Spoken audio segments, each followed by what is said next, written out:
Well, if you look carefully, you'll see subtle signs of decay throughout our society. Starbucks, for one example, recently announced that going forward, its seats and bathrooms will be open to non-paying customers.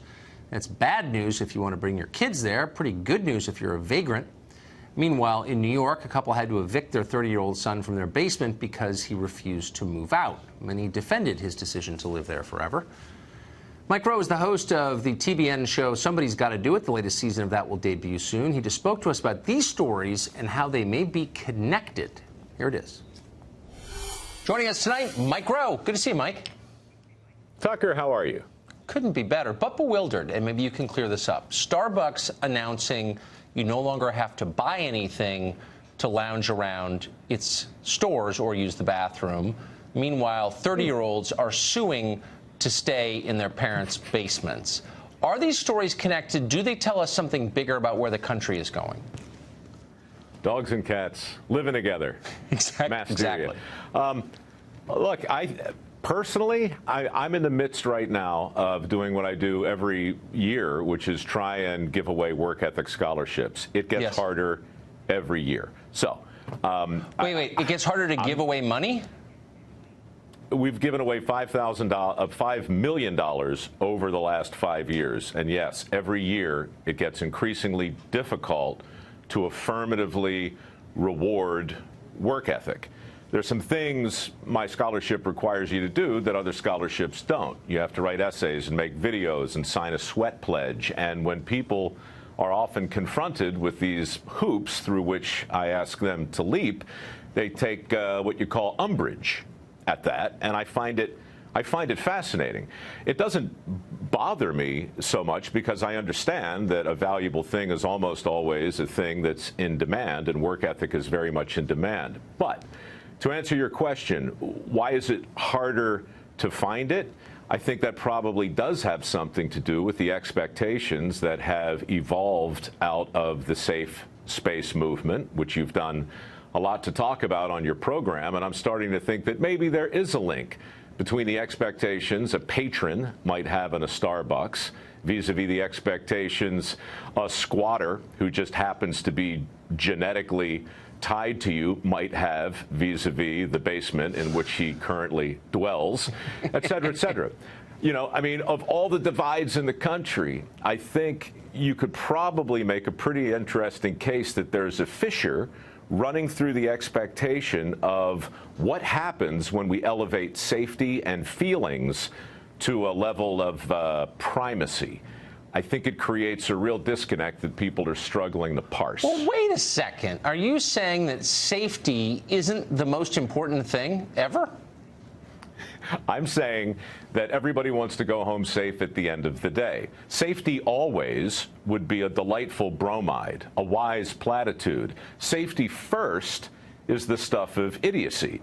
It allows us to begin to believe that somebody other than us might care more about our well-being than we do. And the minute we buy into that nonsense, then we embrace the warm grip of complacency. So no, safety is not the enemy. But if you make it the priority, then let's just wrap ourselves in bubble pack and drive at speeds approaching 5 miles an hour and never assume anything that could ever be confused with risk.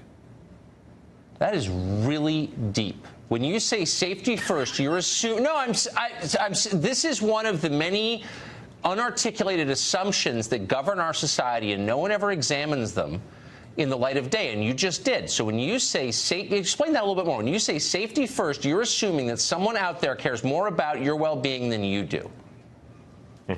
Yeah, I'm saying that on dirty jobs, my crew and I sat through over 100 mandatory safety briefings, and through the first couple of seasons, they were very effective because we listened like this. We were very concerned. We were in a dangerous, hostile, unknown environment. But over time, the big safety first placards and the mandatory boxes that you have to check and the lockout tagout procedures, these things start to sound like the teacher in Charlie Brown, right? It's wah, wah, wah, wah, wah. And you stop listening. So the unintended consequence of telling you that nothing is more important than your safety is the very dynamic that leads people to walk across Fifth Avenue when the little man says walk, instead of looking both ways. Exactly. It's not a coincidence that the most dangerous intersections in the world are intersections that have signs that tell you when to walk. So again, we've talked about this with the minimum wage, we've talked about it with a lot of different things, but the unintended consequences of magnifying a virtue to a place it doesn't deserve to occupy will always come back to kick us in the throat. Really deep. So are there safety briefings on your news show? You've got one of the biggest digital shows that's ever been. How much safety is in that show? Well, safety, like I said, is always present in everything I've done. Dirty job, somebody's got to do it. Returning the favor. I mean, we always focus on going home in one piece. But part of doing that in my world is to say safety third. Now, that's controversial. That makes people go, what are you talking about? What's more important than safety? And now suddenly you're having a conversation about something that will ultimately redound to personal responsibility.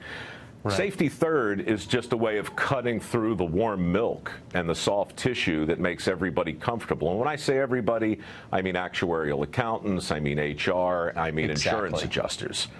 You've done it. How many times you got on a plane, you know, and been told by the pilot that the most important thing is to get you home in one piece? Just once, I'd like the pilot to say, hey, look, sit back and relax because I love my wife and my kids or my husband and my daughters, and I'm going to get myself home in one piece. Have fun. Strap yourself in for the ride. You've never been in better hands. Adios. Exactly. And by the way, you can't control your life anyway. If the plane goes down, prayer's all you got. So, like, let's stop lying. And also, joy and achievement are more important than safety. Anyway, Mike Rowe, that was great. It was great to see you. Thank you.